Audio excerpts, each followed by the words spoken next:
something feels off about American food. At a logistics depot in Illinois, a refrigerated container filled with canned goods sits untouched. No pickup order, no restocking request, just silence.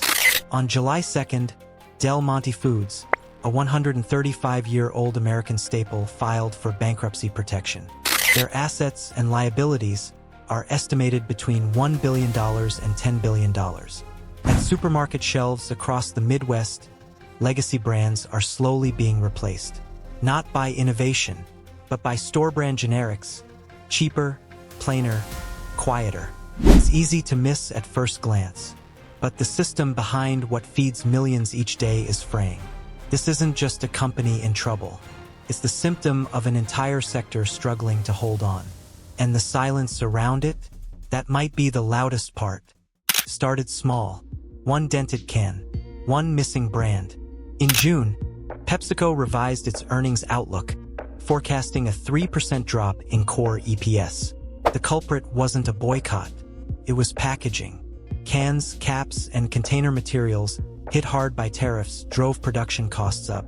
Demand softened, especially for premium food and beverage lines. At Conagra Brands, quarterly sales fell 6.3%, dropping below investor expectations. Frozen meals and shelf-stable products lingered in warehouses. Shipping delays, supplier failures, and consumer hesitancy formed a triangle of drag. Across California's farmland, vegetables wilted in the field. The cause wasn't weather but immigration raids. ICE operations pushed away essential farm workers. Harvests were missed. The losses went uncounted. This wasn't a recession. It was a subtle disassembly. Then came the filings. On July 2nd, Del Monte Foods filed for Chapter 11 bankruptcy. A 135-year legacy, burdened by rising costs and thinning demand, now faces reorganization. Their debt load, estimated as high as $10 billion. Del Monte was not alone. In late 2024, Hearthside Food Solutions entered bankruptcy proceedings after a federal probe exposed child labor violations on night shifts. Suppliers withdrew. Buyers hesitated. The brand's collapse triggered gaps across snack aisles. TGI Fridays, the restaurant chain that defined American casual dining for decades, shut down multiple locations and filed for bankruptcy. They cited inflation, food price spikes, and foot traffic declines. Margins simply vanished. Even industry behemoths began retreating. Archer Daniels Midland, one of the world's largest grain traders, initiated cost-cutting layoffs. Flattening crop prices and narrowed export spreads pushed them into austerity. Global reach didn't shield them from domestic contraction. This wasn't a consumer shift. It was a systemic shortfall, one that swept mid-tier giants into silent collapse.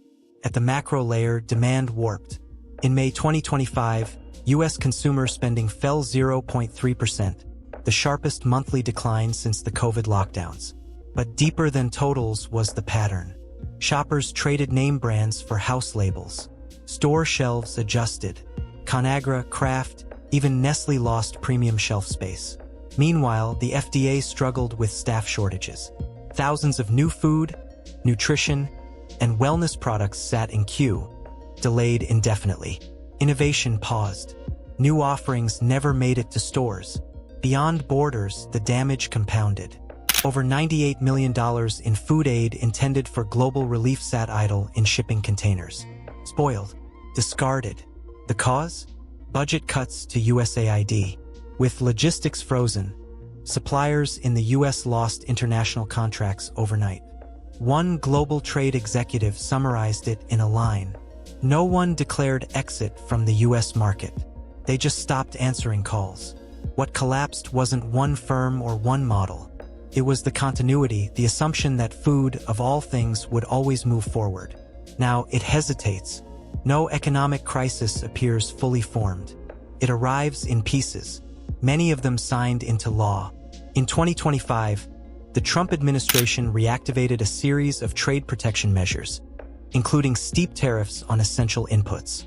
Steel and aluminum imports were taxed at 50%, up from 25%. This directly inflated the cost of food cans, industrial kitchen fixtures, and transport packaging, raising costs across the entire food sector. Major producers like PepsiCo and ConAgra requested tariff exemptions on key materials. Most were denied. Then came the labor crunch. The White House announced new immigration restrictions targeting seasonal and hospitality workers. At a rally in June, President Trump pledged an executive order that would reshape labor access for low-skill categories. Farmers were not consulted. Harvests suffered in silence. The final blow came with international aid pullbacks. By early summer, USAID shipments were halted across multiple continents. Food relief worth nearly $100 million was left to spoil, breaking links between American agriculture and global demand. No press conference announced the fracture. No legislation admitted the outcome. As one policy analyst observed, nobody declared war on the food system. They just stopped maintaining it. At a rail terminal outside Chicago, a loaded container sits under open sky. Its contents, canned vegetables destined for federal school lunch programs, were rerouted, then rejected. Spoiled by delays. Abandoned by policy. Del Monte's production line in Wisconsin Rapids no longer hums. Its last shift ended on a Tuesday in silence. No closure announcement. No ceremony. Just lights out. Inside suburban grocery aisles, brand name staples are shrinking.